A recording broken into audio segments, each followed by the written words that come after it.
জনাব এটিএম আজহারুল ইসলাম সাহেব সৌভাগ্যবান, তিনি ন্যায় বিচার পেয়েছেন, আল্লাহ তাআলা তাকে বাঁচিয়ে রেখেছিলেন। তাই আমরা এটাও মনে করি এই রায়ের মাধ্যমে সিন্ডিকেটেড ইনজাস্টিসের অবসান হয়েছে। আমরা এটাও মনে করি এই রায় ঘোষণার মধ্য দিয়ে বাংলাদেশের আদালতের মর্যাদা সমুন্নত হয়েছে। এবং আদালত 4টি অবজারভেশন দিয়েছেন। তার মধ্যে প্রথমটি বলেছেন, অতীতের রায়ে বাংলাদেশ সহ এই ভারতীয় সাবকন্টিনেন্টের ক্রিমিনাল বিচার ব্যবস্থার পদ্ধতি চেঞ্জ করে দেওয়া হয়েছিল, এটা ছিল সবচাইতে বড় ভুল। আরো বলেছেন, আদালতের সামনে উপস্থাপিত সাক্ষ্য প্রমাণ অ্যাসেসমেন্ট করা ছাড়াই জনাব এটিএম আজহারুল ইসলাম সাহেবকে ফাঁসি দেওয়া হয়েছিল।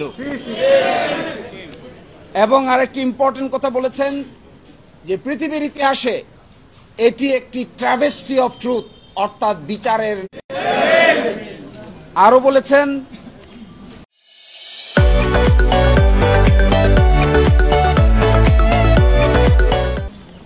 যে সমস্ত তথ্য প্রমাণ আদালতে হাজির করা হয়েছিল অতীতের আপিল বিভাগ তা সঠিকভাবে বিবেচনা করতে ব্যর্থ হয়েছে।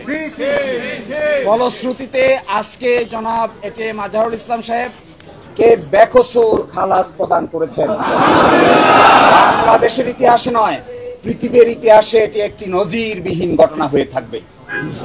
এরই মাধ্যমে আমরা মনে করি ন্যায় বিচার প্রতিষ্ঠিত হয়েছে, সত্য বিজয়ী হয়েছে, মিথ্যা পরাভূত হয়েছে।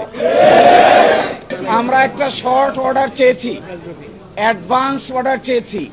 এই অ্যাডভান্স অর্ডারটার আদালত মঞ্জুর করেছেন।